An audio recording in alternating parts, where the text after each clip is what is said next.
Olá, turminha linda da Pro, tudo bem com vocês? Saudades de vocês, tá, crianças? Meus amores, hoje a nossa aula é de História e a gente vai trabalhar os seguintes assuntos. Eu e os outros, cada um tem sua cultura. Dentro do assunto a gente vai ver Brasil de vários povos e culturas, os povos indígenas brasileiros. Crianças, no finalzinho dessa unidade, né? A gente vai solicitar que vocês façam uma pesquisa, tá? Para que a gente responda no nosso caderno, tá certo? A prova vai pedir que vocês aí em casa peguem o livro a partir da página 78 e acompanhem. A gente vai dar início falando sobre eu e os outros. Cada um tem sua cultura. O livro diz que nós, seres humanos, temos necessidades como comer, beber ou se abrigar das condições climáticas. E nisso somos iguais aos animais.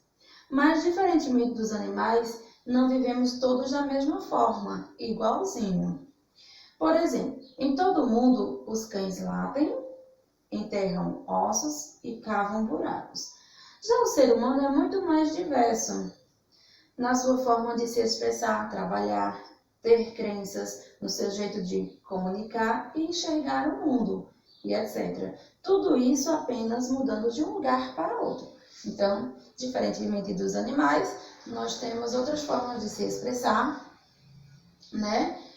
E de enxergar o mundo. Em continuidade, abaixo diz que a esta forma particular de expressão humana de cada região ou povo, damos o nome de cultura, o que define como é a cultura de um lugar são os fatos e as pessoas que passaram e permaneceram nele. Às vezes, deparamos-nos com gente que defende a ideia de que existe cultura boa e cultura ruim, e que geralmente aponta como cultura boa aquela com que está acostumado. Devemos nos afastar deste pensamento, pois isso nada mais é que preconceito. Imagine que ruim seria se um colega da classe não quisesse sua amizade apenas por ser de uma cultura diferente da sua. Você não ficaria triste? Não se sentiria desrespeitado? Não devemos dispensar aos outros tratamentos que não desejamos para nós. Muito pelo contrário. O respeito que desejamos para nós é justamente aquele que devemos dar aos outros. Então, independentemente de ser ou não minha cultura, eu devo respeitar as demais. Ou seja, eu estou acostumada com a minha, eu gosto da minha. Ou seja, as outras pessoas que têm outra cultura diferente também estão acostumadas com a deles, né? A dele. Mas não é por essas diferenças, né, que a gente já está acostumada com a nossa, que a gente deve desrespeitar, né, ou deixar de aceitar uma amizade de outra pessoa porque não pertence à mesma cultura que a minha, né? Então deve haver aí respeito. Brasil de vários povos e culturas. Historicamente, o Brasil era uma junção de vários povos e culturas variadas, algumas trazidas de fora e outras criadas aqui. Desde a colonização até os dias atuais, as pessoas e as culturas do nosso país se misturam de tal forma que não podemos escolher apenas algum povo ou região e dizer que ali é a expressão máxima do Brasil. Então, como a gente tem várias culturas, né, a gente não pode escolher apenas uma, né, já que o Brasil tem várias. Mas nem sempre essa ideia era considerada verdade, devido ao passado ligado à escravidão em nosso país, no qual quem mandava na nação era uma pequena elite de ascendência europeia. Costumava-se minimizar o espaço de outros povos não europeus na construção da cultura brasileira, além de preconceitos. Isso gerava grande desigualdade social.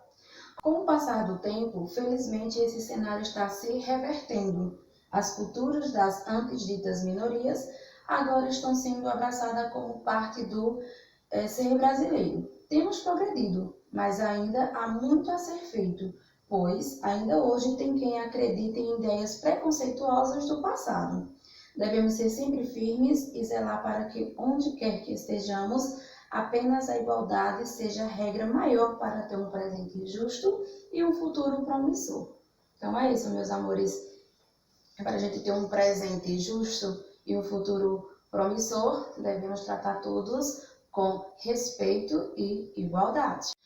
Agora a gente vai ver os povos indígenas brasileiros. No nosso livro, na página 81, diz que o Brasil originalmente é dos indígenas. Antes da chegada dos portugueses ao Brasil, já existiam aproximadamente entre 4 e 5 milhões de nativos. Então, segundo a história, quando os portugueses chegaram às terras brasileiras, já haviam habitantes que eram os indígenas.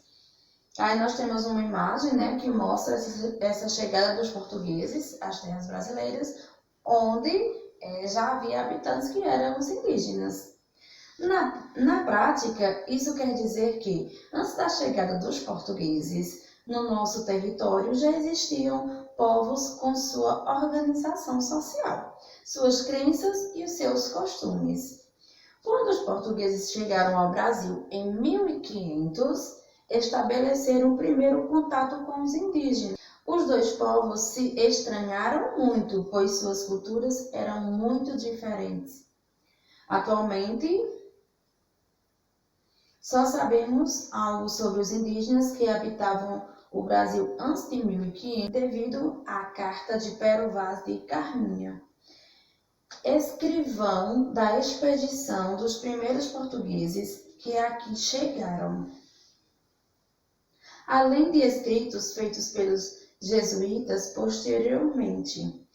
As cerimônias são rituais de extrema importância para os indígenas, que em dia de comemoração pintavam o corpo com tinta encontrada na natureza, mas especificamente extraída de sementes da planta urucum, que quando são trituradas liberam um caldo de cor avermelhada. Como todo grande grupo de pessoas, os indígenas também teve seus líderes, que são o pajé e o cacique.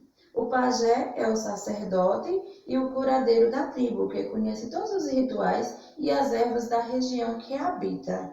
O cacique é um chefe que organiza e orienta os indígenas.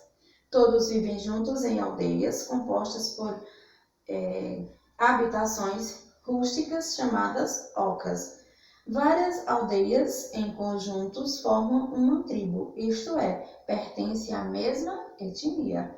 Então, crianças, os povos indígenas brasileiros, então, antes da chegada dos portugueses no ano de 1500, os indígenas já habitavam as terras brasileiras. É isso, meus amores. Agora a Prova vai pedir que vocês aí em casa dêem continuidade às atividades nas páginas 80 a 84. Um beijo e até a nossa próxima aula. Tchau, tchau.